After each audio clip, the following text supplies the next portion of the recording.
Polda Metro Jaya mengaku mempunyai alat bukti yang cukup kuat untuk menetapkan tersangka atas tewasnya Wayan Mirna Salihin. Meski demikian, kepolisian akan terlebih dahulu melakukan gelar perkara dengan kejaksaan sebelum menetapkan seseorang sebagai tersangka. Menurut Dirkrimum Polda Metro Jaya, Kombes Polisi Krisna Murti, beberapa alat bukti signifikan telah dikantongi kepolisian. Di antaranya adalah hasil konstruksi alat bukti, hasil konstruksi peristiwa, dan keterangan ahli yang telah diberikan kepada polisi.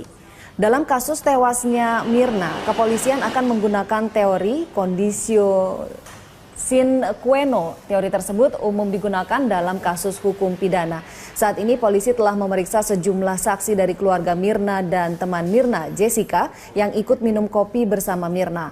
Polisi juga telah melakukan olah tempat kejadian perkara di lokasi kejadian.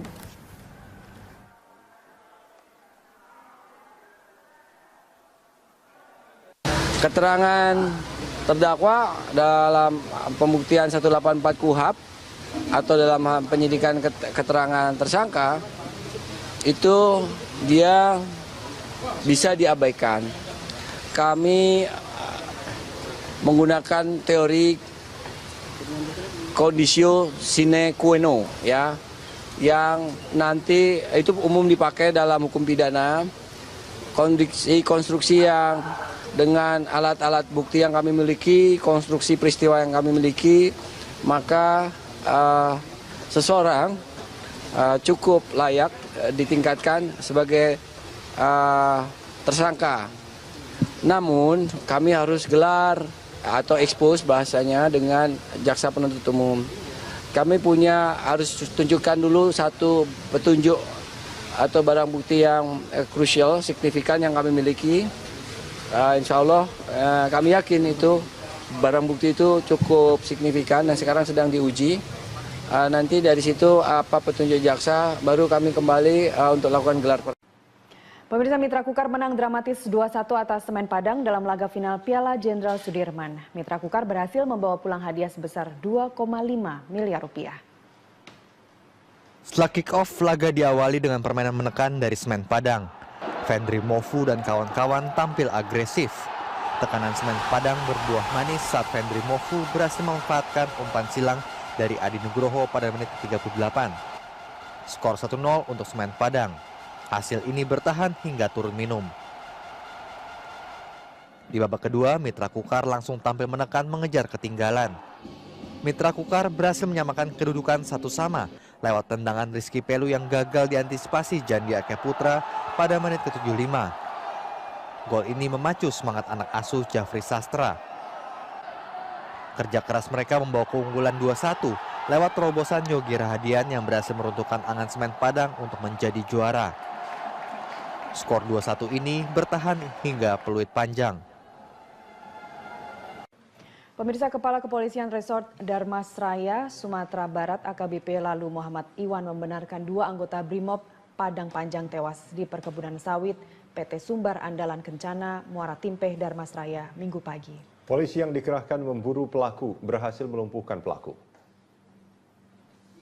Kapolres Darmasraya AKBP Lalu Muhammad Iwan mengatakan 2 anggota Brimob Padang Panjang, Brigadir Nanang Hardiansyah dan Brigadir Anasril, saat itu tengah patroli dan memergoki 2 mobil truk dan 1 mobil pickup tengah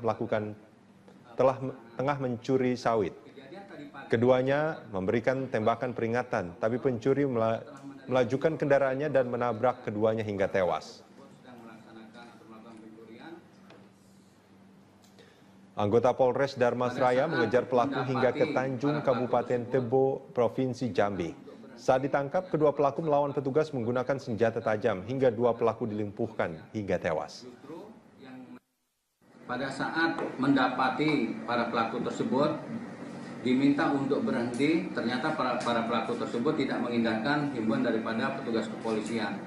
Justru yang mereka lakukan adalah itu menabrak anggota kepolisian khususnya dari Satbrimobda Sumatera Barat yang pada saat itu memang sedang bertugas untuk melakukan penangkapan atau penyelidikan kasus tersebut. Anggota Brimob yang ada di perusahaan tersebut yang sedang melaksanakan penyelidikan pengungkapan kasus tersebut melaksanakan pengejaran para pelaku tersebut hingga ke wilayah Tanjung atau Kecamatan Tanjung. Kembali di News on the Spot, pemirsa, Ketua Umum Partai Golkar versi Munas Bali, Abu Rizal Bakri, mengatakan tidak akan maju kembali dalam pemilihan Ketua Umum Golkar selanjutnya. Untuk informasi selengkapnya kita bergabung dengan reporter Priscila Dahuan dan juru kamera Rianto langsung dari JCC Senayan, Jakarta. Iya, Cila, setelah kemudian dibuka tadi malam, apa informasi terbaru dari arena Rapimnas? Ya, Carlos, pada hari ini merupakan hari kedua penyelenggaraan Rapimnas Golkar 2016 dan pada hari ini juga nanti akan dibahas beberapa agenda dan memang baru saja dimulai sekitar pukul 11 pagi tadi. Dan memang pada hari ini agendanya adalah pembacaan laporan daerah yang akan dibacakan oleh DPD di seluruh Indonesia. Lalu juga nanti dilanjutkan dengan rapat paripurna yang akan dipimpin langsung oleh Ketua Umum Golkar versi Munas Bali, yakni Abu Rizal Bakri. Dan memang sejak pukul 11 tadi penyelenggaraan Rapimnas ini diselenggarakan secara tertutup dan tidak diperbolehkan awak media untuk meliput lebih jauh. Lalu memang pada hari ini juga rencananya nanti juga akan ada tanggapan dari para anggota DPP mengenai laporan dari daerah-daerah yang akan dibacakan pada hari ini hingga pukul 11 malam nanti. Lalu berbicara mengenai penyelenggaraan Rapimnas ini yang memang sempat menuai pro dan kontra, namun dengan tegas Abu Rizal Bakri menyatakan bahwa Rapimnas ini adalah sah karena memang diadakan berdasarkan dengan anggaran dasar rumah tangga dari Partai Golkar itu sendiri dan juga tentunya dengan restu dari Jusuf Kalla selaku politisi Golkar yang senior dan juga selaku juga ketua dari tim transisi di Partai Golkar ini. Dan untuk lebih jelasnya kita akan langsung mendengarkan pernyataan dari Abu Rizal Bakri mengenai hal ini. Nanti kita lihat keputusan siapa yang sah. Pelaksana Munas itu di dalam anggaran dasar dikatakan adalah DPP, Dewan Pimpinan Pusat Partai Golkar. Seperti kita ketahui, Dewan Pimpinan Pusat Partai Golkar yang ada sekarang adalah Bali, karena keputusannya adalah serta-merta di Pengadilan Tinggi dan Pengadilan Negeri. Tetapi kita mau ikut sertakan semua pihak untuk ikut dalam Rapimnas ini, dalam Munas yang akan datang gitu. Tapi Rapimnas ini belum memutuskan.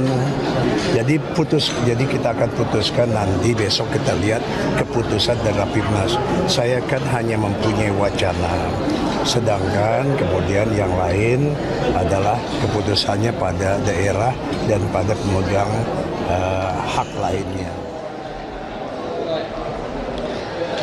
Lalu menyambung kembali mengenai nantinya apakah Abu Rizal Bakri akan menjabat kembali sebagai Ketua Umum, mengingat bahwa Abu Rizal Bakri sudah menjabat di Golkar sebagai Ketua Umum selama 2 periode. Dengan tegas Abu Rizal Bakri menyatakan dirinya tidak lagi akan menjabat sebagai Ketua Umum Partai Golkar di periode selanjutnya dan akan menyerahkan seluruh kepemimpinan ke kader-kader yang lebih muda. Namun Abu Rizal Bakri juga menyatakan dirinya juga berkeinginan untuk dapat menjabat dan mengisi jabatan di Mahkamah Partai Golkar, yang mengingat bahwa MPG adalah di atas dari seluruh struktur Partai Golkar. Carlos. Ya, Cila, ada peran dari Wakil Presiden Jusuf Kalla yang merupakan Ketua Tim Transisi. Semalam juga dalam pembukaan kita tahu ada Luhut Panjaitan dan juga Yasona. Lalu apakah ini menjadi sinyal keterlibatan pemerintah di sana? Dan seperti apa posisi dari Partai Golkar nanti? Apakah akan masuk dalam pemerintahan?